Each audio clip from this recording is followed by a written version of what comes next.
Alô a todos, muito bem-vindos a mais um podcast aqui da Casa do Brasil, o podcast Fala Migrante. Hoje a gente recebe um amigo da Casa do Brasil de Lisboa, desde o início da Casa do Brasil.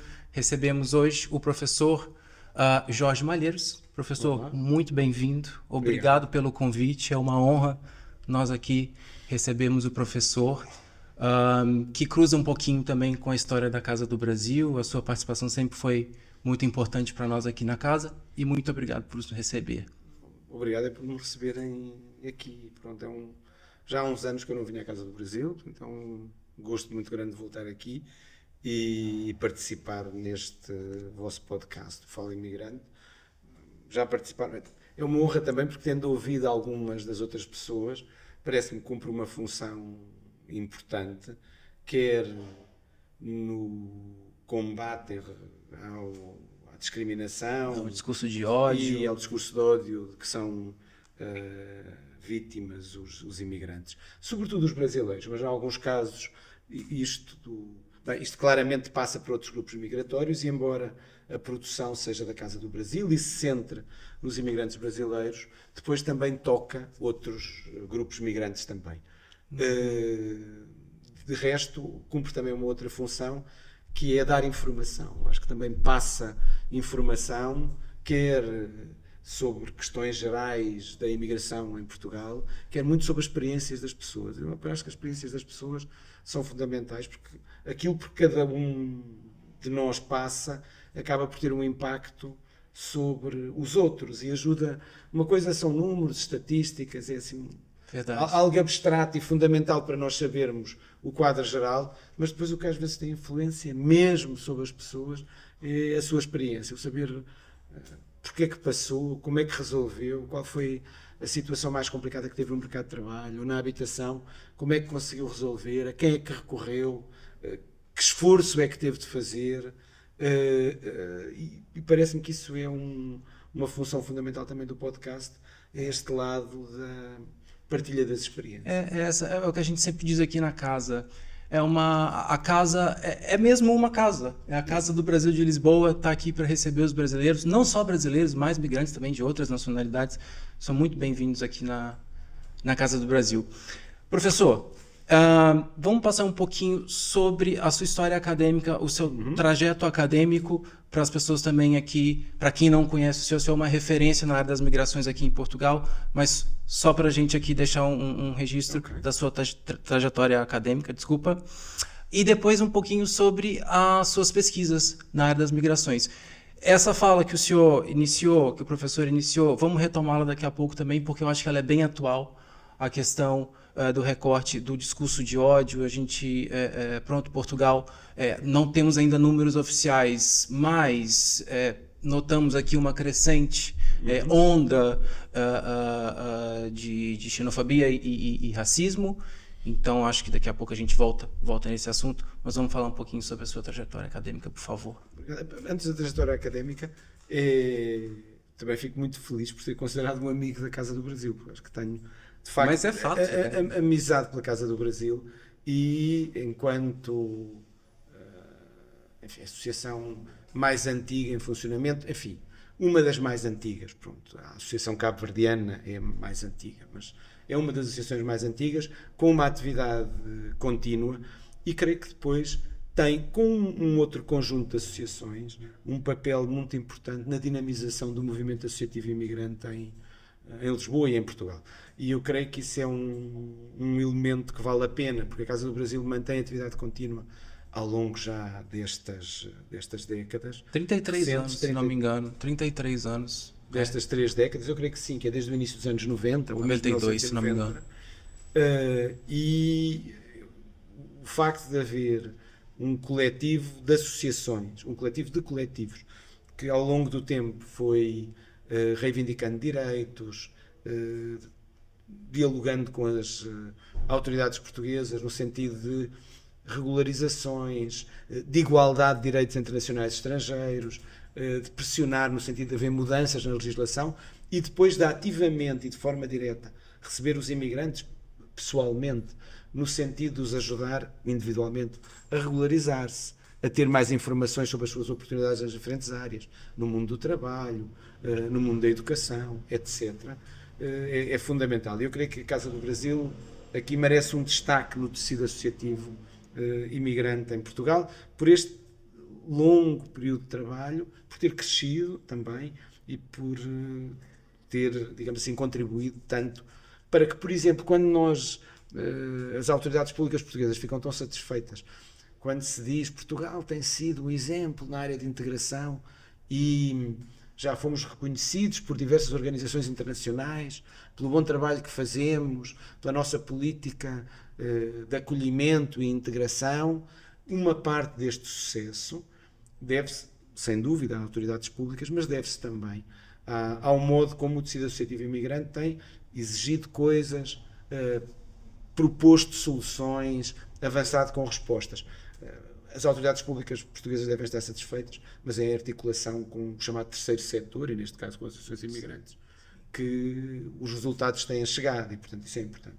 Mas estava a pedir para falar sobre mim, às vezes é mais difícil e pronto. Eu às vezes costumo dizer que eu sou geógrafo, sou professor de Geografia no Instituto de Geografia e Ordenamento do Território da Universidade de Lisboa, e é verdade, tenho trabalhado bastante com a questão das migrações na cidade, e às vezes, ficando mais velho, você vai refletindo, vamos refletindo quando temos oportunidade sobre o passado e porque é que foram estas as opções, e eu creio que, em primeiro lugar, a opção da geografia.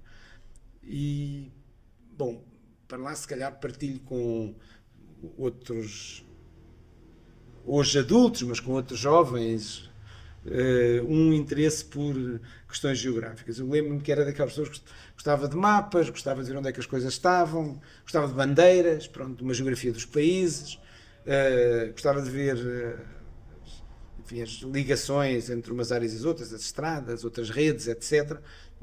Há esse lado. Mas havia talvez uma questão para mim mais relevante, que é o fazer-me confusão e é verdade isto, não é uma criação a posteriori. Eu acho que desde da minha adolescência, não é infância não, mas da minha adolescência, que me fazia alguma confusão os países, porque eu acho que olhava sobretudo para os países, as regiões também, mas os países serem tão desiguais. Fazia-me alguma impressão, a desigualdade entre países era uma coisa que, enquanto jovem, se calhar também por razões que têm a ver com a ideologia e o achar que não se justificava haver desigualdades tão grandes, neste caso entre os países. E querendo perceber melhor as desigualdades, é um tema económico, mas é entre países. E, portanto, como é uma desigualdade entre territórios, podia ser, eu diria, se eu fosse sociólogo, começava a pensar mais em termos de classes sociais ou de outros grupos sociais, das estruturas por género, por exemplo, ou da discriminação racial. E essas preocupações chegaram, mas chegaram mais tarde. Nesta fase da juventude, a ideia é há territórios desiguais. Eu gostava de os perceber melhor. E creio que quando estava na transição do ensino secundário, não é, como se diz aqui em Portugal, para a universidade, se colocavam dois caminhos, que era eu ia para a economia, e podia tê-lo feito, de resto, nós aqui fazemos uma lista das prioridades, e as minhas segunda e terceira prioridades eram cursos de economia, ou ia para a geografia. Porque compreender as diferenças dos territórios, em princípio, quem sabe, são os geógrafos que estudam território. Pelo menos foi esse raciocínio simples, aos 17 ou 18 anos. E depois decidi, bom, então, a geografia. Por uma outra razão, que era, eu gosto de trabalho de campo, gosto de estar nos lugares, não é? Gosto de estar nos lugares. E, numa percepção que hoje vejo que era um bocadinho errada, disse, não, os economistas estão no gabinete e trabalham com números, trabalham com teorias económicas e tal. Os geógrafos vão ao terreno, porque havia este discurso da geografia. E eu creio que os geógrafos vão mais ao terreno, mas olhando para mim, hoje estou muito mais no gabinete do que gostaria de estar. Essa ilusão de que está sempre no terreno, a ver como é que as coisas se observam, não é inteiramente verdade. Estou muito tempo no gabinete, muito tempo a dar aulas, portanto, não é inteiramente assim. Portanto, querer compreender as desigualdades, o poder estar no terreno, levou-me para a geografia humana. Pronto. Depois, ligando-se com questões de geografia física, as as questões do clima ou da geomorfologia. A outra parte, que se calhar tem mais a ver com o motivo de estarmos aqui hoje, são as pesquisas. As pesquisas e as migrações. As migrações. E eu diria que em relação à questão das migrações, há um lado estrutural que explica isto. Eu sou a antítese da migração. Eu vivo na cidade onde nasci e posso dizer que vivi praticamente sempre na cidade onde nasci, exceto, e talvez isso tenha algum significado, eu não teria a consciência da minha infância, mas pode ter algum significado, exceto no meu período logo após o nascimento, que é, eu nasci há 57 anos, e nessa altura Portugal estava envolvido na guerra colonial. E o meu pai foi mobilizado e, portanto, foi para a Guiné. Tinha eu meses, ainda não tinha um ano. E portanto, isto é tudo pós-memória, contado pelos meus pais. Eu não me recordo de quando tinha 6 meses, como é normal. E o que acontece é que, na altura, porque o meu pai era administração militar, a minha mãe foi também. E só nesse período da minha vida, durante 2 anos e tal, o tempo de uma comissão na Guiné, é que eu estive sem os meus pais e a viver numa cidade fora de Lisboa. Vivia em Tomar, que é a 140 km daqui, que é próximo, para o Brasil então é muitíssimo próximo, do lado. Aqui já era outro sítio distante, diferente, mesmo que fosse na altura 2 horas, também não era muito tempo. Mas do ponto de vista social, era um mundo diferente. E portanto, só nesse período da minha vida é que eu vivi muito tempo fora de Lisboa. Foram 2 anos e tal, entre os 6 meses e próximo dos 3 anos de idade. Mas também, desculpa interrompê-lo, à vontade. mas também, isso aqui sou eu divagando, não sei, mas também essa experiência da separação dos pais, por ter permanecido um período, porque faz parte também do processo migratório, não rompimentos, mas as distâncias emocionais, acho que isso pode ter sido... Não, mas acho que tens toda a razão. Olha, psicologia agora aqui no... Não, mas eu acho que tens toda a razão, que eu não tenho a consciência do efeito que esse viver com os meus avós noutra cidade teve em mim. Mas hoje sei que tem algum. Eu costumo dizer que há 2 coisas que são claras, que é daquelas do cotidiano, que é ser, enfim, militantemente sportinguista e gostar muito de gatos, são coisas que vêm da minha avó e do meu avô. Isso é certo porque eram 2 coisas que eles tinham muito. A minha avó gostava muito de gatos e o meu avô era militantemente sportinguista e os meus pais não são apreciadores de futebol. Portanto, essas 2 coisas vêm dos meus avós. E depois, se uma pessoa pensa, e agora vamos à psicologia ou à pedagogia, quando nós pensamos, este período é o período em que eu aprendi a falar e a andar. Portanto, eu não estava com os meus pais, e isso é muito importante para, não é, o nosso processo cognitivo, claro, etc. Sim. Portanto, há alguma parte que também pode ter alguma influência. No resto, sou de facto um bocadinho a antítese da imigração. Vivi sempre aqui e depois o que aconteceu é, durante a tese de doutoramento, tive alguns meses na Holanda, já passei alguns meses no Brasil, mas a experiência migratória acaba por vir ter comigo. Por um lado, há a componente estrutural. Eu cresci num país de imigrantes, de portugueses no exterior. E, portanto, também tenho primos afastados que foram aos Estados Unidos, família de pessoas que foram para o Brasil nos anos 50 e 60. Encontrei-me, quando ia à França, encontrei-me muitas vezes com imigrantes portugueses em França. Enfim, todo o meu crescimento, não é, nos anos 70 e mesmo nos anos 80, é feito num país de imigração.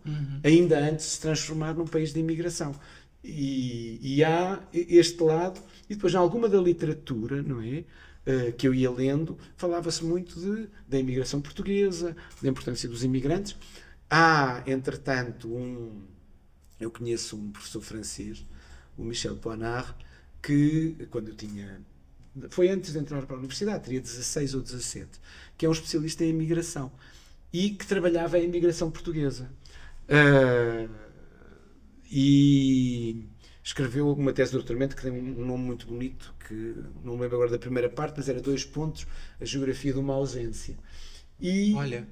E é essa questão da distância, do estranhamento, embora eu não goste de dizer que a migração é um ato de sofrimento. Eu acho que aí já posicionando-me se calhar mais no contexto académico, eu acho que a migração é um processo social que tem uma componente de sofrimento. Tem, as pessoas afastam-se, às vezes têm experiências dolorosas. Portanto, há um lado de sofrimento, mas há um lado de emancipação e de transformação. A imigração permitiu a milhões de pessoas melhorar a sua qualidade de vida. Viver melhor, elas próprias, os seus filhos, quer no sítio para onde emigraram, quer em relação ao sítio para onde vieram. E mudaram não só do ponto de vista económico, mas muitas vezes do ponto de vista social. Diz-se muitas vezes, as mulheres sofrem dupla discriminação, por serem imigrantes, não é? E por serem mulheres. Mas a verdade é que as mulheres migrantes, em muitos casos, dão saltos emancipatórios que às vezes não dariam se tivessem ficado no país de origem, porque o contacto com outras realidades, onde os processos emancipatórios às vezes estão mais avançados, ajudam essas mulheres também no processo emancipatório. Portanto, em muitos casos, a emancipação das mulheres também acontece no contexto migratório. E, em alguns casos, por causa do contexto migratório.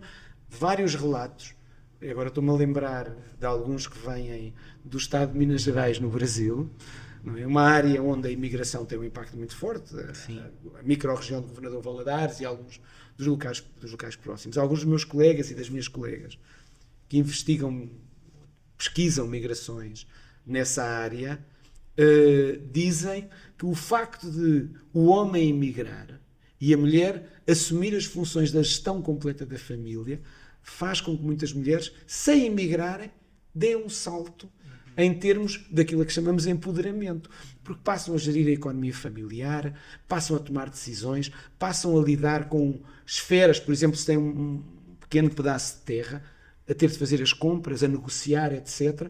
O que significa que muitas vezes, quando o homem regressa, os papéis familiares mudaram. Aquilo que as mulheres conquistaram já não querem perder. Portanto, aquele diálogo que conseguiram, muitas vezes dá conflito, com certeza, mas há aqui um processo de conquista.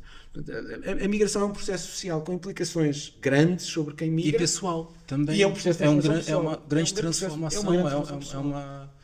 Exatamente. Ninguém passa ileso por um processo migratório, Não, acho eu. não. Eu, pelo menos, não. Eu acho que a maioria das pessoas também. Só um fato curioso também, professor, sem querer interrompê-lo, mas quando o senhor entrou no assunto das mulheres, isso me veio aqui à mente. Sabe que a grande maioria dos utentes da Casa do Brasil de Lisboa, das pessoas que frequentam a Casa do Brasil de Lisboa, são, em essência, mulheres. Isso quer dizer muita coisa também, não é? As mulheres também ficam à frente da gestão familiar, também quando elas, junto com a família, fazem o processo migratório. E elas é que geralmente estão a tratar das documentações, as documentações dos filhos, os companheiros também, não é? A orientação para os companheiros na questão da regularização. É só um recorte interessante que eu acho que é bacana a gente colocar aqui, que é a participação de mulheres, tanto nos projetos da Casa do Brasil, quanto nas atividades, as mulheres estão um número acima do que os homens de participação. Isso em todos os projetos da Casa. Há um fator aqui mais, como é que eu ia dizer, estrutural, no sentido de que a imigração brasileira para Portugal é um pouco feminizada. Eu digo um pouco porque não é enormemente feminizada. Há mais mulheres brasileiras em Portugal do que há homens. E podíamos dizer, bom, havendo mais mulheres, é normal que venham mais mulheres também à Casa do Brasil. Agora, eu creio, como estavas a dizer, que a desproporção é maior, que o número de mulheres que vêm à Casa do Brasil, em termos relativos, de percentagem, é maior do que o número de brasileiras no conjunto global da imigração que vem para cá. Ora, isto chama a atenção para o que tu disseste e que eu acho que é muito relevante. Em relação à questão do capital social fora do mundo do trabalho. Isto é, capital social no sentido das relações, não é? Neste caso, capital social de estabelecimento de pontes com a sociedade para onde vão. Já dei aqui uma pancada, espero que funcione. O estabelecimento de pontes com a sociedade para onde vão acaba por ser muito responsabilidade das mulheres. Porque, como tu disseste bem, por um lado há a questão familiar e, por questões de educação e de cultura, mesmo que haja uma convergência entre homens e mulheres, porque apesar de tudo a igualdade devagar tem feito o seu caminho, enfim, como homem reconheço os privilégios que tenho, E reconheço também, e ainda bem, que há alguma convergência e há conquistas importantes no sentido da igualdade. Mas a verdade é que, por questões culturais, todo este lado que é o de trabalhar para lá do mundo do trabalho e se responsabilizar pela componente familiar recai mais sobre a mulher. Há cada vez mais homens a E participar. que não deixa de ser um trabalho. E é um trabalho. É um trabalho. Não é emprego, porque não é remunerado, mas é um trabalho. O que significa que, face a esses problemas e dando às associações resposta, não é? As mulheres vêm a mais tratar da regularização, tratar de informações sobre questões do ensino, ou questões de montar empresas, etc. Coisas que vocês saberão, porque tem aqui o gabinete que dá resposta a estas coisas. Exato. E, portanto, vêm a mais por causa destas ligações à sociedade. O que depois resulta noutro aspecto muito interessante, que é, não deixa de ser significativo, que como há também um processo de empoderamento e de conscientização das próprias mulheres, elas não só tratam destes assuntos, como se envolvem mais no movimento associativo. E o movimento associativo, que no passado era um movimento associativo muito dominado pelos homens, hoje é muito menos. Não é apenas simbólico a Casa do Brasil ter uma presidenta e uma vice-presidenta. Como não é simbólico num estudo recente que nós fizemos sobre associativismo cabo-verdiano, esta geração de líderes associativos é de facto uma geração de líderes associativas, porque o movimento cabo-verdiano neste momento tem muitas lideranças femininas e fortes. Ora, eu creio que isto não é por acaso. Tem a ver com este processo, primeiro, de haver uma componente forte de feminização, de outro, de as mulheres terem aqui uma atividade para lá da componente do trabalho, das componentes individuais, e depois acabam por se envolver no tecido, de que as coisas começam por um contacto inicial, um trabalho inicial, depois começa-se a estar mais, ou como voluntária, etc., e depois o envolvimento é muito forte, e se calhar tu não és aqui o entrevistado, mas conhecendo o processo que tens, percebe-se como é que estas coisas acontecem. Sim. Em termos de chegar às lideranças dos movimentos associativos. Sim. E eu creio que é verdade que é um lado muito significativo. Deixa-me só voltando atrás, tu falaste das pesquisas, e a outra razão, porque eu estudei migração, não disse essa, mas quero dizê-la também, acaba por ser uma questão pessoal, que é para além da tal experiência da minha primeira infância, e de alguns outros contactos com familiares que migraram, etc. Quando estava no ensino secundário, depois na faculdade, acabei por ter contacto com pessoas que eram migrantes. Embora migrantes com características particulares, porque eram cidadãos portugueses. Mas, de facto, pensando na migração como uma deslocação de um contexto social para outro, eram alguns dos meus amigos e das minhas amigas com quem tive relações muito próximas, tinham vindo, sobretudo, daquilo que são hoje os países africanos de língua oficial portuguesa. Tinham vindo de Angola, tinham vindo de Moçambique. E alguns tinham percursos migratórios familiares notáveis, porque a origem estava, por exemplo, na Índia, em Goa. E depois a família desloca-se de Goa para Moçambique e, na altura de descolonização, de Moçambique para Portugal. E há aqui uma experiência de contacto. Outras pessoas tinham vindo de Angola, por exemplo, diretamente. Outros tinham vindo de Cabo Verde. E eu creio que, enquanto geógrafo, a ideia de as pessoas mudarem de um espaço para outro. O deslocamento, não é? Isso sempre, exatamente. Isso sempre me fascinou. E isso ter implicações na vida, o que é que significava em termos de oportunidades, o que é que significava para as próprias pessoas, aquilo que às vezes no Brasil se chama há estranhamento, há menos ou mais, quais foram as experiências por que passaram. E eu creio que este contacto, sobretudo, eu acho que me marcaram as pessoas que vieram de Moçambique e algumas pessoas de origem indiana, é isso que me leva, fazendo a ponte com a investigação, ao primeiro trabalho, que é a tese de mestrado, e ainda é sobre um grupo de migrantes, que eram os grupos de migrantes de origem indiana que estavam em Portugal. Havia já estrangeiros, mas a maioria eram pessoas com nacionalidade portuguesa que tinham vindo de Moçambique. Alguns de Goa e de Diu, territórios portugueses na Índia, antes da integração na União Indiana em 1960, e um vai fazer agora anos, creio que 17 ou 18 de dezembro, não tenho a certeza. Mas este mês de dezembro fará anos que estes territórios foram integrados na União Indiana, que é um bocadinho o fim do Império Colonial. Seriamente, enfim, porque depois a guerra vai se arrastar nas outras áreas, mas tirando o Brasil, que é uma independência muito mais cedo, e é uma história completamente diferente, mas o que sobra do Império Colonial acaba por, digo, o princípio do fim em 1961, com a perda e a integração por teimosia enfim, da ditadura na altura, por perda da integração de Goa, Damão e Diu na União Indiana. E eu creio que é o contacto com estas pessoas que me fascina depois em termos da questão migratória e essa ideia da mobilidade. Pronto, e depois eu creio que quando começamos uma coisa, se gostamos, acabamos por continuar o processo. E curiosamente, fica só esta nota, é verdade que a tese de meu mestrado é sobre esta população, mas a primeira coisa que fiz sobre imigração para Portugal, deve ter sido em 90, talvez 91, não sei, por essa altura, 89, por aí.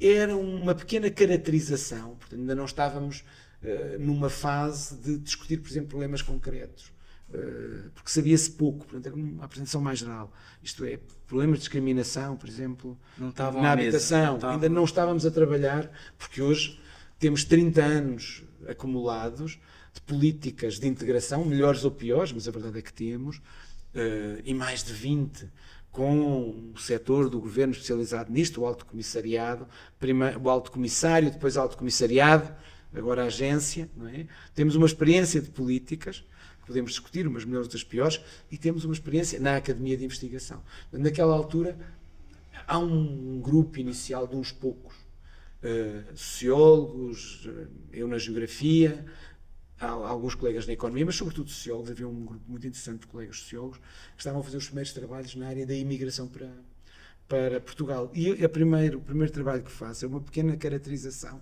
que ainda inclui a população brasileira. Nessa altura, em 1989, 1990, porque eu estava indeciso. Antes de ter avançado para trabalhar as pessoas de origem indiana, disse, se calhar era interessante percebermos melhor isto da comunidade brasileira em Portugal. Porque havia um problema, nessa altura, um desafio, o primeiro desafio de tensão explícita que aparecia nos jornais, que era a questão dos médicos, dos odontologistas e dos outros profissionais de medicina dentária do Brasil que estavam em Portugal e que se depararam com situações de discriminação e às vezes de pouca aceitação por parte dos médicos portugueses nessa altura. Portanto, é o primeiro caso, final dos anos 80. E eu creio que houve uma dúvida, depois o caminho se acabou por seguir, diria eu, porque era também eu que conhecia melhor, os da população de origem indiana. Sim, isso vai muito de encontro também pelo momento da própria criação da Casa do Brasil, porque eram pessoas que estavam inseridas nesse contexto. Profissionais com dificuldade de aceder ao mercado de trabalho por uma série de questões burocráticas e também já por uma questão de preconceitos, uniram-se e fundaram a Casa do Brasil.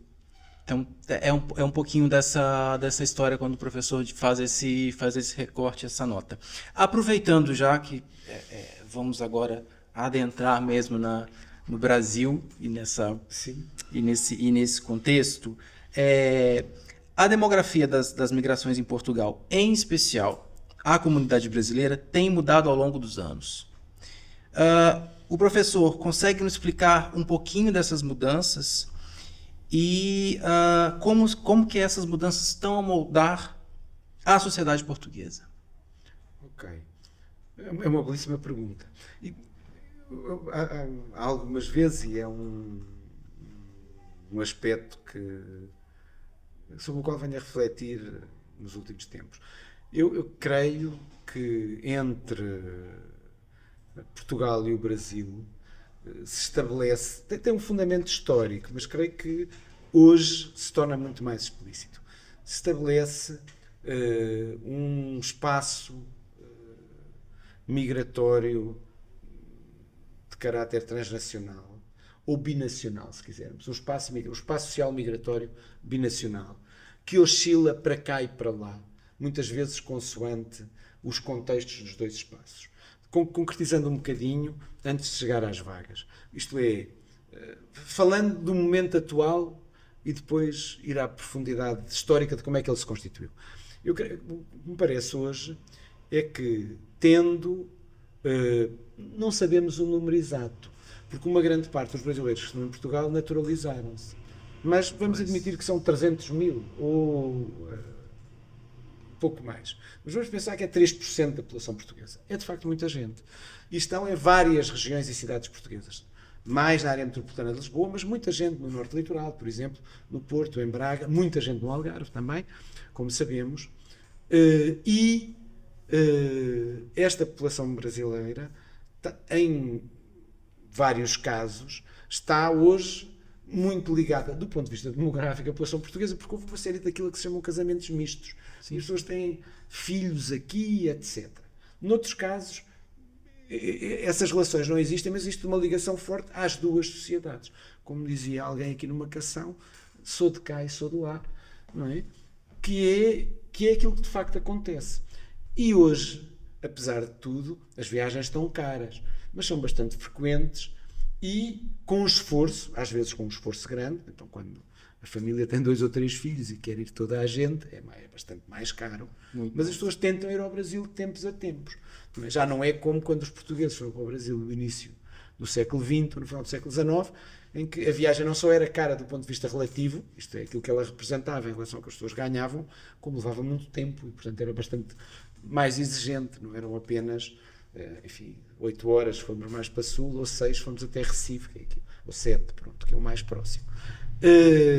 O que significa que com estas ligações, em muitos casos, a migração oscila para um lado e para o outro. Durante a crise financeira e austeritária em Portugal, isto é, aqui há 10 anos atrás, 10, 11 anos atrás, assistiu-se a uma travada, entre aspas, na imigração de brasileiros, há alguns retornos, a naturalizações e a um movimento no sentido do Brasil. Foi muito intenso? Não, mas foi com algum significado. E, por exemplo, nós fizemos uma pesquisa com vários matrimónios mistos, portanto, casais luso-brasileiros, e, em vários casos, as pessoas, nesse período, optaram por ir para o Brasil. Porquê é que o fizeram? Fizeram-no porque a situação, do ponto de vista económico, que estava difícil, tinha havido alguns despedimentos, tinha havido redução salarial e encontravam na família, num dos membros do casal, porque há mais casamentos entre mulheres brasileiras e homens portugueses, mas também há vários que é o contrário. De homens portugueses, de homens brasileiros com mulheres portuguesas. Acontecem nos dois sentidos e as pessoas encontravam muitas vezes no Brasil um contexto familiar que lhes permitia, nesse período mais difícil, ter uma vida de melhor qualidade. A situação, entretanto, muda nos dois lados. Muda politicamente no Brasil e muda politicamente em Portugal e começa-se uma trajetória de recuperação. Mesmo que hoje a situação económica em Portugal seja complicada, a verdade é que é mais desafogada do que há 10 anos. Desculpa interrompê-lo. Interrompe. O professor consegue dizer mais ou menos ali 2008, 2009, esse movimento para o Brasil? Este movimento para o Brasil, eu creio que começa-se a sentir em 9, 10 e eu creio que ele ocorre aí entre 2011 e 2013. A partir daqui eu creio que começa a diminuir, mas é por esse período. Início da segunda década do século XXI. Portanto, 10, 11 até 13, 14, a partir daí eu creio que o movimento para. Claro que continua a haver algumas pessoas a irem para o Brasil, claro, mas que este movimento é mais significativo nesse período, que é o período mais duro da intervenção da chamada Troika, não é? Aqui, e é o período mais duro. O pico de desemprego chega a 16, muitos por cento nessa altura, há uma série de cortes e reduções salariais, e esse é o período em que várias soluções são implementadas e que alguns portugueses vão para o Brasil. O movimento é assimétrico, isto é, quando há imigração do Brasil para Portugal, nestes últimos 20 anos, é em números muito maiores do que quando há estes períodos em que há imigração de portugueses para o Brasil. Mas existe nos dois sentidos, é para isso que eu quero chamar a atenção. Portanto, o que me parece nesta altura é que neste momento se constrói este espaço de ligação entre Portugal e o Brasil, que academicamente às vezes dizemos que faz parte de uma coisa a que se chama o sistema migratório lusófono. Há quem contesta a palavra lusofonia, peço desculpa, vou usá-la aqui porque me parece clara, que é um quadro migratório em que envolve circulação de pessoas entre vários países da CPLP.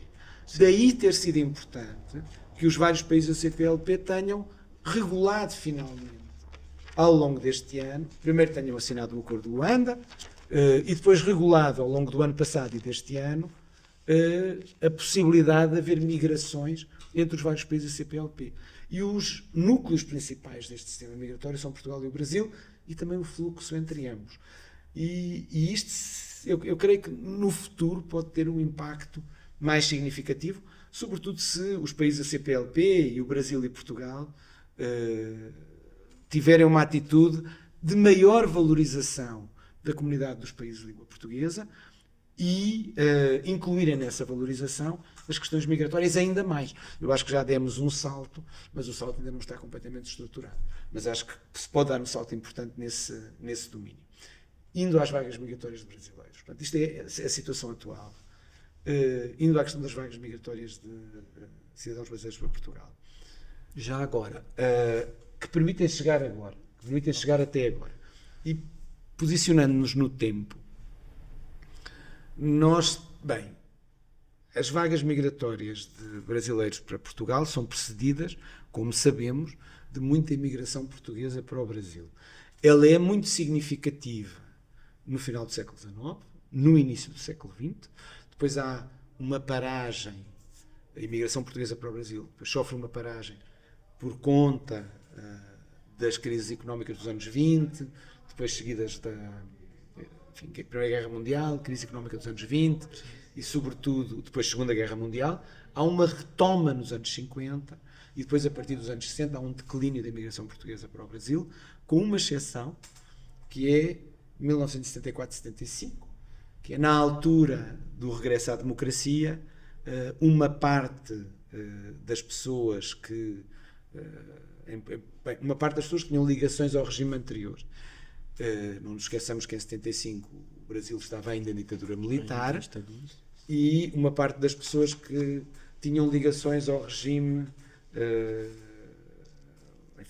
fascista português, e outras que lidaram mal com o processo de transição para a democracia e migraram para o Brasil. Portanto, há um picozinho migratório em 1975, que é o último significativo. Depois há estes momentos posteriores, que é quando houve crise, etc. Mas nada na magnitude nada do que se passou até aos anos, nada da magnitude do que se passou no início do século XX ou mesmo nos anos 50.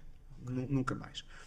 Quando é que se revertem os termos do saldo? Isto é, quando é que o saldo passa a ser de mais chegadas a Portugal e de menos saídas? Nos anos 80. Nos anos 80 há a primeira vaga migratória, ou aquilo que na literatura se chama a primeira vaga migratória, e ela corresponde a uma migração essencialmente qualificada. Os profissionais altamente qualificados. Aqueles que falavas há bocado e que incluíam algumas atividades em carência num país em modernização mais ou menos acelerada nessa altura. Portugal entra na altura, a Comunidade Europeia em 1986, hoje a União Europeia, e esse é também o período em que, por um lado, chegam fundos comunitários que fazem com que haja mais dinheiro disponível para uma série de processos de modernização, a rede viária, a rede de comunicações. Por outro lado, aumenta o investimento estrangeiro, o investimento privado, isto não é dinheiro comunitário, é um investimento privado de empresas multinacionais e também de empresas nacionais. Portanto, assistimos também a uma expansão do setor dos serviços, etc. E a uma modernização informática, novos métodos de comunicar, marketing, e não havia muitos profissionais em Portugal especializados nesta área. E havia alguns no Brasil. Ou novas áreas da medicina, a medicina dentária. A expansão, não é que não existissem, só que se expandem nesta altura.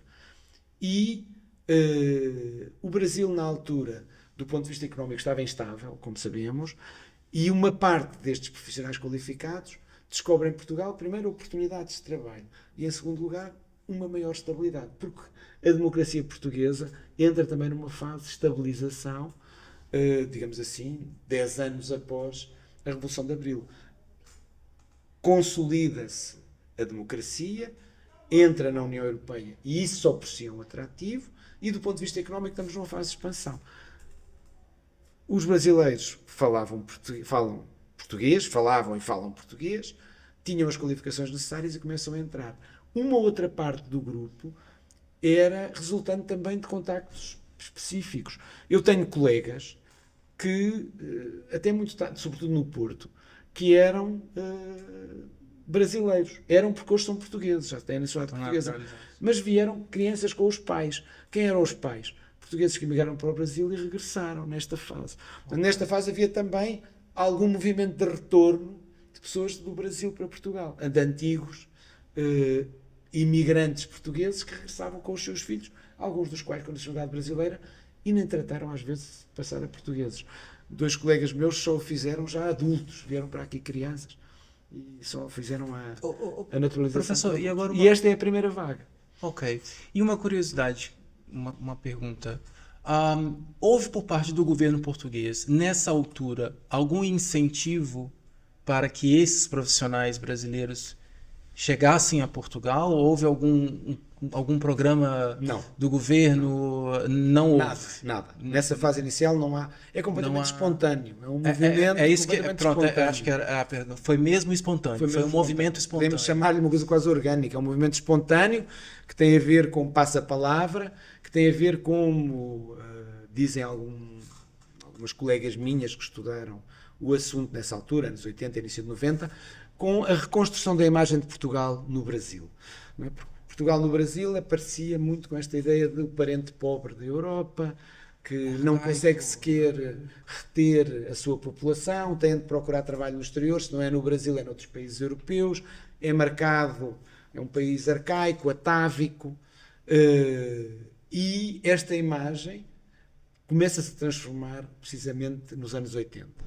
Que é um Portugal democrático, um Portugal que foi capaz de fazer a revolução, e um Portugal que se moderniza, e um Portugal que passa a fazer parte da Europa desenvolvida, até formalmente, porque entra no grupo dos países da Comunidade Europeia.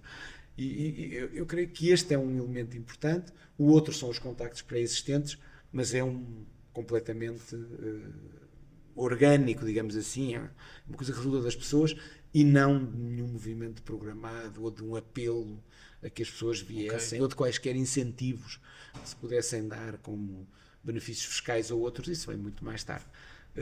Mas nessa altura não há nada. Depois... A próxima vaga. E esta era uma vaga claramente qualificada, é bom dizê-lo. Eram todos qualificados? Não. Alguns seriam menos qualificados, mas era uma vaga predominantemente de população brasileira qualificada, e como há bocado referias, são estes que vão fundar a Casa do Brasil. Este grupo vai fundar a Casa do Brasil e também funda, porque apesar de serem qualificados, há questões de reconhecimento profissional e de discriminação, designadamente na área profissional, que sentiram e que ajudou à fundação da Casa do Brasil. Haverá também uma componente cultural, mas a questão dos direitos esteve muito presente desde o início, quando a Casa do Brasil foi fundada. Podemos depois falar de uma segunda vaga. Digamos que esta vaga vai se mantendo ao longo dos anos 90, portanto, falamos aqui, final dos anos 80, vai se mantendo a partir do final do século XX, dos últimos anos do século XX, 97, 98, 99, e depois no primeiro, aí até 2007, 7, 8, podemos falar na segunda vaga. A segunda vaga é caracterizada primeiro por um número muito maior. O número de chegadas aumenta. É nesse período, nós chegamos, eu agora não tenho a certeza do ano, mas talvez em 2007, haverá que confirmar na estatística, se não for em 2007 é 8. É esse o ano em que nas estatísticas portuguesas os brasileiros aparecem como a primeira comunidade estrangeira, não é de imigrantes, porque os imigrantes têm estrangeiros e nacionais, mas a primeira comunidade de estrangeiros em Portugal, o que significa um crescimento muito significativo nesse período. Aumenta muito o número. A segunda diferença é que se diversifica a imigração. Nós estávamos a falar de um grupo de qualificados que vem na primeira vaga, ligado a determinadas profissões qualificadas em déficit, os tais informáticos, medicina dentária, marketing. Engenharia também, não é? Alguns engenheiros. Eu creio que menos, apesar de tudo. Exceto nesta área que eu digo, nas novas tecnologias e informática. Como eu digo engenheiros, na engenharia civil, por exemplo, creio que é uma coisa residual. vieram muito poucos. Mesmo na engenharia industrial vieram muito poucos. Agora, novas tecnologias, isto é engenharia na área das novas tecnologias, ou engenharia informática, vieram mais. Isto na primeira vaga. Nesta segunda vaga, continuam a vir alguns qualificados, mas aumenta muito a componente de qualificados e de pessoas com uma qualificação mais baixa. E, sobretudo, a inserção profissional diversifica-se muito. Nós começamos a ter uma presença muito mais significativa dos brasileiros em vários serviços, em serviços de proximidade, em serviços no bairro, não é? Na restauração, por exemplo, no comércio. Começamos a ter mais brasileiros na hotelaria, mais brasileiros na construção civil, ao mesmo tempo que se mantêm alguns brasileiros na área qualificada. Na medicina dentária, continuam a estar. Nas novas tecnologias, continuam a estar presentes. Na investigação, em vários setores da investigação académica, continuam a estar presentes os brasileiros, mas cresce muito a componente qualificada, não muito qualificada. Qualificada de não qualificação. E esta é a segunda diferença. Há uma terceira diferença que é mais dispersão territorial, não é? Em vez de estarem tão concentrados na altura, no norte litoral, Praga, Porto, essa migração mais qualificada, e depois Lisboa, alguma coisa no Algarve, nessa primeira vaga. Esta segunda vaga aumenta muito na área metropolitana de Lisboa, não aumenta tanto no norte litoral. Concentra-se mais em Lisboa. Concentra-se mais em Lisboa, cresce muito no Algarve também, portanto, começa a estar mais presente no sul e começamos a ter alguma presença brasileira noutras cidades, digamos, médias. Aqui, médias para nós, que são mais pequenas do que as médias do Brasil. Mas começa a haver uma presença em Coimbra, na Figueira da Foz, e, portanto, começa a haver uma presença noutros sítios. Mas bastante em Lisboa, tanto que algumas áreas da cidade de Lisboa, ou da área metropolitana de Lisboa, começam a ter uma sobre-representação, uma presença forte de brasileiros. Talvez a mais emblemática deste período seja a Costa da Caparica, que não é na cidade de Lisboa, é do outro lado do Tejo, mas é aqui na área metropolitana de Lisboa. E é um dos sítios onde, nessa segunda vaga, há mais fixação de brasileiros. Mas também há, por exemplo, em Cascais. Em várias áreas do município de Cascais, há uma presença importante de brasileiros. E esta é a segunda vaga, e ela acontece num momento em que se intensificam as dinâmicas do mercado de trabalho nacional. Digamos assim, nós vamos em crescendo desde o final dos anos 80 até ao início do século XXI, até 2001, 2, 3. A economia portuguesa está em expansão. Nesse sentido, as taxas de crescimento económico são fortes, nesse sentido, a necessidade de mão de obra é significativa e é também nesse período que chegam outras vagas migratórias, por exemplo, os migrantes da Europa de Leste, claro, também devido ao processo de reestruturação nos países do Leste na sequência da queda do Muro de Berlim e da mudança dos regimes na Europa de Leste, portanto, é a chegada dos ucranianos, dos búlgaros, dos romenos, mas ao mesmo tempo da vaga migratória brasileira, da segunda vaga migratória brasileira, que nesse momento de grande crescimento económico vem preencher uma série de lugares no mercado de trabalho em áreas que têm uma fortíssima dinâmica. A construção civil, por exemplo, tem uma dinâmica enorme. Nós temos uma série de construção civil, as obras públicas, temos uma série de projetos de grande dimensão. É o completar a rede rodoviária que se expande brutalmente em Portugal, a Expo e a reestruturação urbana da zona oriental de Lisboa, o grande projeto da barragem do Alqueva e uma série de outros projetos de obra pública muito significativos, e ao mesmo tempo, como há expansão económica, há também no setor da construção civil muita construção de habitação, e as empresas de construção civil a utilizarem muitos trabalhadores imigrantes brasileiros ou da Europa de Leste. Ao mesmo tempo, como o consumo se expande, expandem-se os serviços, a restauração, o comércio, os centros comerciais, mais empregos que são em parte preenchidos por migrantes, muitos dos quais brasileiros. E nos serviços há um fator que ajuda muito o imigrante brasileiro, que é o facto de falar em português. Não é? Tem de se ter um atendimento em língua portuguesa, não pode ser um atendimento noutras línguas. Além de que há uma percepção de que os brasileiros são bons comunicadores. Sendo percepção ou não, o que é certo é que para um empregador aparece como uma coisa boa. E neste sentido, nas profissões com contacto com o público, os brasileiros aparecem como com boas condições de empregabilidade, e são muitas vezes empregas, digamos assim. Portanto, esta será a segunda vaga, que vai encerrar, digamos assim, em 2008, 2009, com a crise já o início da crise, com a crise económica e financeira. Pronto, aí vai parar mesmo. E então temos a tal fase que há pouco falávamos, que foi marcada por muito menos chegadas a Portugal.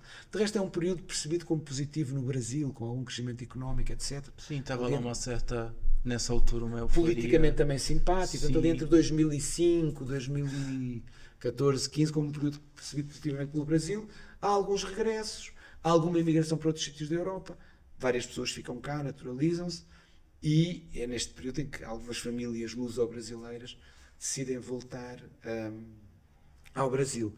Mantém-se, apesar de tudo, alguma imigração, por isso algumas pessoas falam aqui de uma terceira vaga, há uma migração, por exemplo, de estudantes.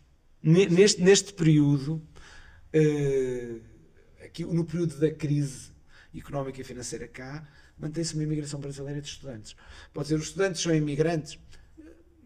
Na forma como eu entendo, são.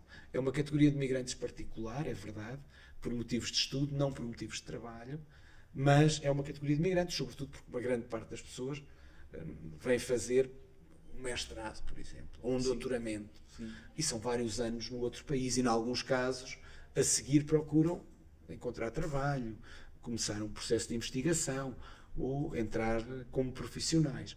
Portanto, eu entendo que por motivos de estudo, os motivos de estudo também justificam a migração. E as pessoas mudam a sua residência. Se estão 3 anos, ou 4 ou 5 a fazer um doutoramento, passam a residir noutro sítio. De facto, vão desenvolver uma teia de relações sociais, etc. E isso só tem a crescer, não é, professor? A parte dos estudantes brasileiros... Oscilou. Ela teve mais alta, depois diminuiu quando o Ciências Sem Fronteiras, por exemplo, deixou de apoiar as vindas para Portugal. Ciências Sem Fronteiras foi um marcador na história do Brasil, na questão dos estudantes, foi mesmo... E depois o que aconteceu foi que se privilegiavam os países onde a língua não fosse português, e, portanto, nessa altura houve menos apoios e há uma redução, e o número de bolsas também diminuiu.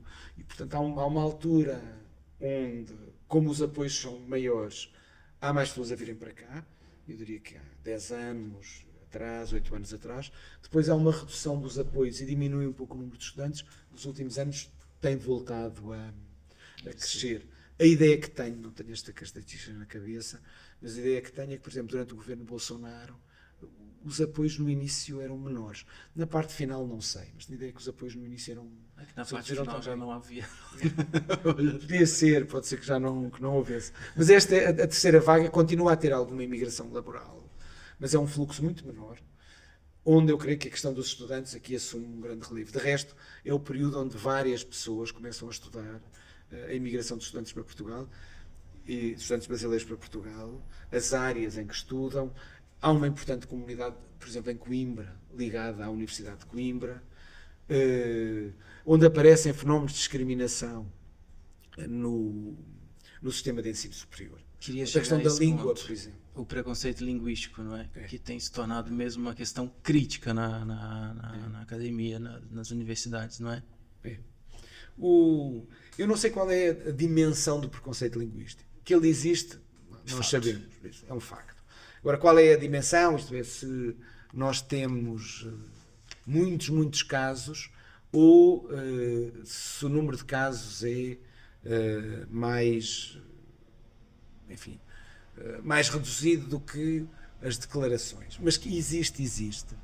E o problema está na dificuldade que algumas pessoas têm a reconhecer, pronto, a língua é a língua portuguesa, mas as normas, não é? A norma linguística não é só a norma linguística do português de Portugal. Estão reconhecidas normas linguísticas de outros países onde se fala português. A norma linguística brasileira é uma norma linguística correta e reconhecida, como é a norma linguística portuguesa, como é a angolana, não é? Como é a cabo-verdiana.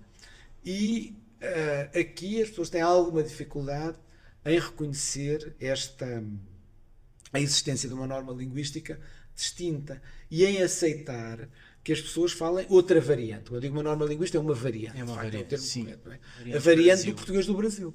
Pronto, que é uma variante tão reconhecida como a variante do português de Portugal, ou a variante do português de Cabo Verde. E têm a dificuldade em aceitar que as pessoas possam falar e escrever de uma forma diferente. De resto, o escrever é até uma coisa interessante. Ao contrário de muitos colegas meus, eu sou favorável ao acordo ortográfico. Acho que o acordo ortográfico era uma coisa boa, porque tinha uma certa, não sei se vai manter ou não, tão criticado é, que já está suspenso em alguns sítios. Sim. Mas era uma coisa boa, porque a língua escrita tem um normativo mais rígido que a língua falada. Não é? A língua falada é mais flexível, nós temos mais disparates e cometemos mais erros. No escrito, não. Primeiro porque fica um registro, depois porque nós podemos pensar e corrigir o assunto, não é? O falado já está. Eu já disse, posso corrigir a seguir, mas a asneira já está feita e no contexto da comunicação já saiu, não é? Sim. Mesmo que eu corrija depois. Ora, eu creio que a procura de haver uma norma comum no português escrito, que permitia algumas variantes, de resto, facilitava a comunicação entre todos escrita, não é?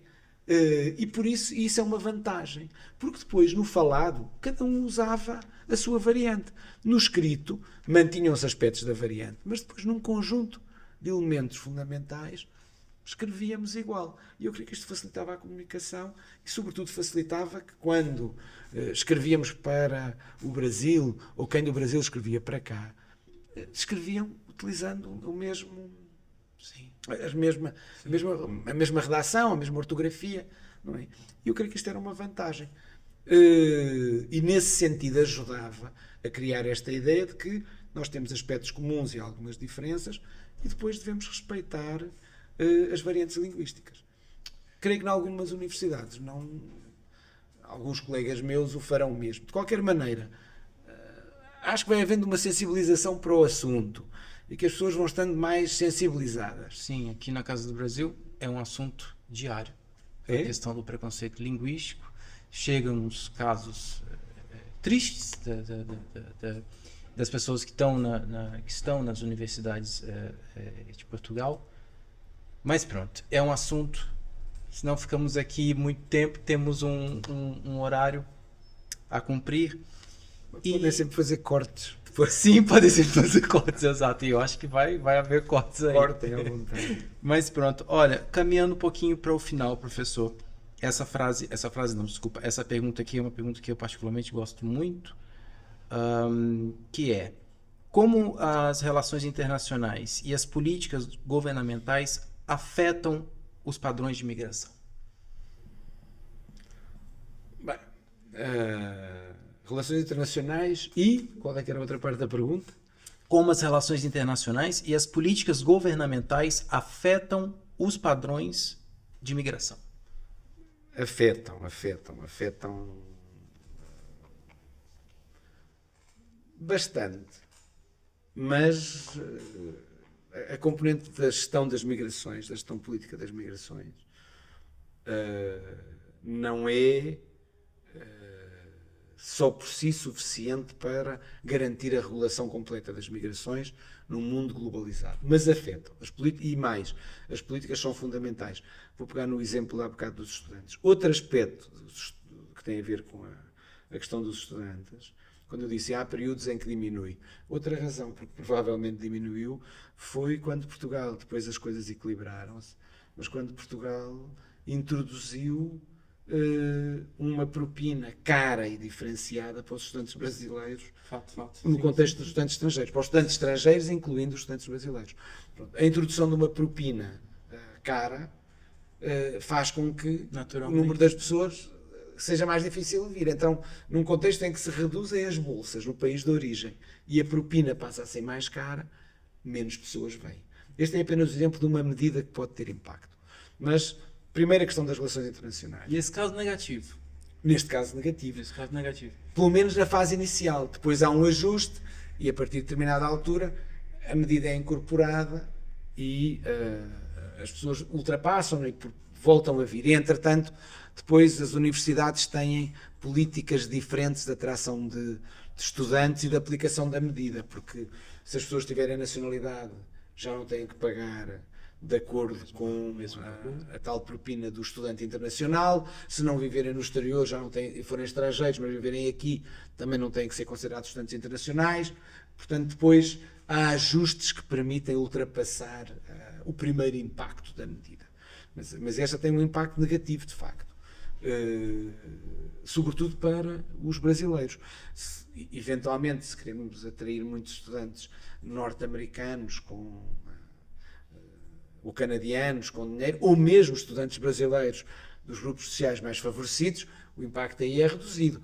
Mas para, digamos assim, a classe média e outros de mesmo classe média baixa, o impacto é grande. Mas pensando agora, isto é apenas um exemplo para fazer a ligação com a questão do estudo.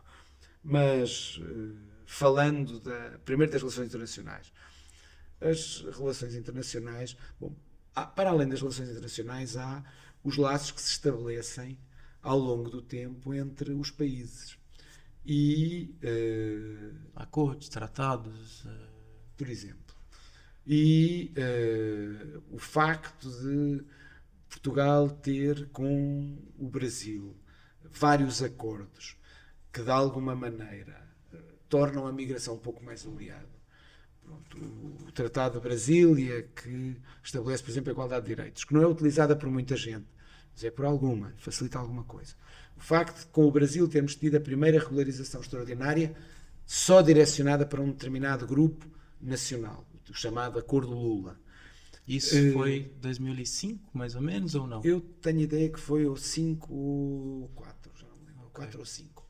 Sim, foi nessa altura. Que inclusive, desculpa interrompê-lo, mas que a casa tem uma participação muito... Teve uma participação ativa nesse momento. No sentido de pressionar a essência na Casa do Brasil. Do acordo, etc. Que depois, a seguir, vai desembocar, porque não podia ser, havia mais pessoas em situação irregular, vai desembocar numa regularização mais abrangente. O Acordo Lula, depois há uma regularização extraordinária mais abrangente. Aquilo que alguns chamam o processo dos Correios, porque não tem nada a ver com os Correios, era nos Correios que faziam um processo, não é? Exatamente, que entregava o processo. Pronto, e estes são dois exemplos de como a migração pode ser estimulada. Ainda para mais. E depois temos outros, os residentes fiscais não habituais, que não são só para brasileiros, uma questão, mas que facilitam que pessoas de determinados grupos que tenham residido mais de 5 anos fora de Portugal possam ter residência com benefícios fiscais em Portugal. Os vistos gold para os mais qualificados também ajudam a que determinados grupos, e aqui é seletivo, aliás é discutível que os vistos gold sejam um tipo de autorização de residência para fins de investimento, é esse o nome oficial do documento, em extinção. Vamos ver agora, muda o governo, o que é que vai acontecer, mas pronto. Os chamados vistos gold, é discutível se são um instrumento de política migratória, porque eu acho que eles são sobretudo um instrumento de captação de investimento estrangeiro, oferecendo como bónus vantagens do ponto de vista do estatuto dos estrangeiros. Sim. Isto é atrair pessoas que têm um rendimento muito elevado para o país, desde que elas ponham cá verbas muito avultadas, mais de 350 mil euros, no início mais de $500 000, e em troca disso têm uma autorização de residência, bastante que passem em Portugal 1 semana ou 2 por ano.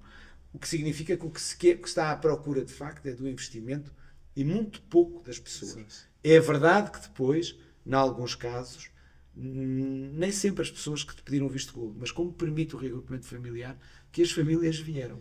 Mas havia que fazer um estudo mais profundo sobre o impacto deste processo. Mas, portanto, quando nós olhamos para este tipo de medidas, elas ajudam a atrair migrantes.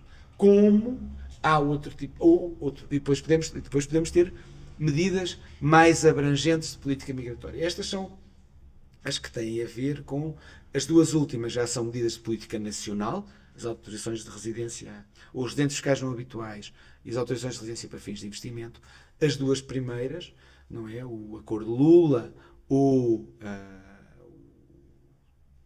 Tratado de Brasília e depois o facto de podermos ter o Estatuto de Igualdade de Direitos, essas já são do ponto de vista internacional. Como outro que se pode fazer é assinar um acordo com o outro Estado de recrutamento de imigrantes, de maneira a criar um canal privilegiado para que a imigração venha de um determinado país.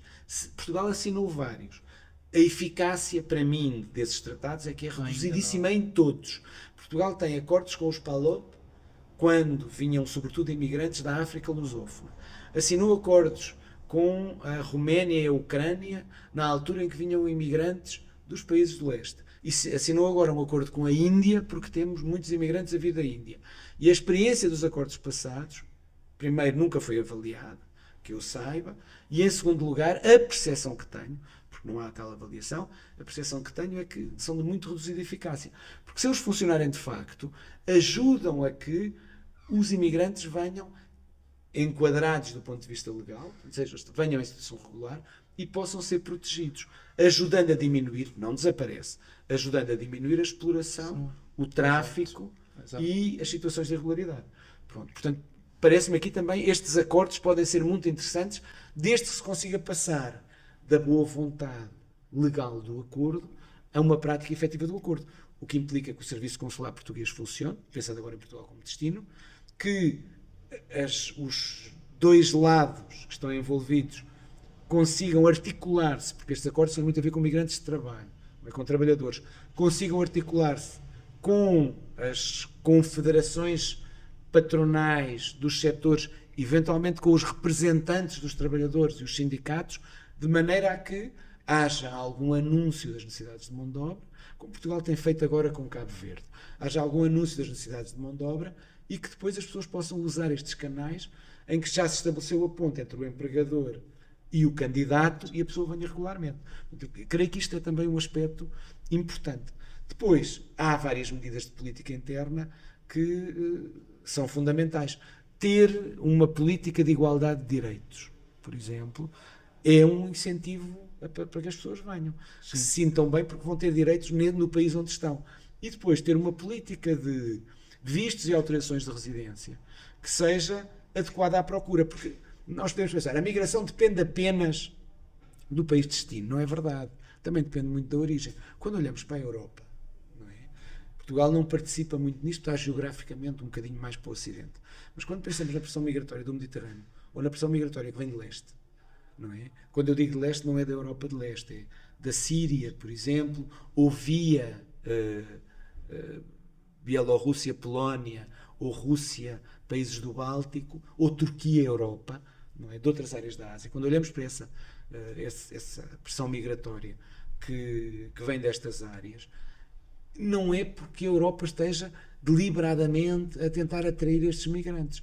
É porque no caso destes países há situações económicas, como a que Portugal teve, como a que Portugal ainda tem em relação aos qualificados, como a que o Brasil tem em relação a uma parte da sua população, que fazem com que as pessoas procurem no exterior melhores condições, oportunidades de trabalho, carreira, melhores salários, oportunidades de educação que não encontram no seu país.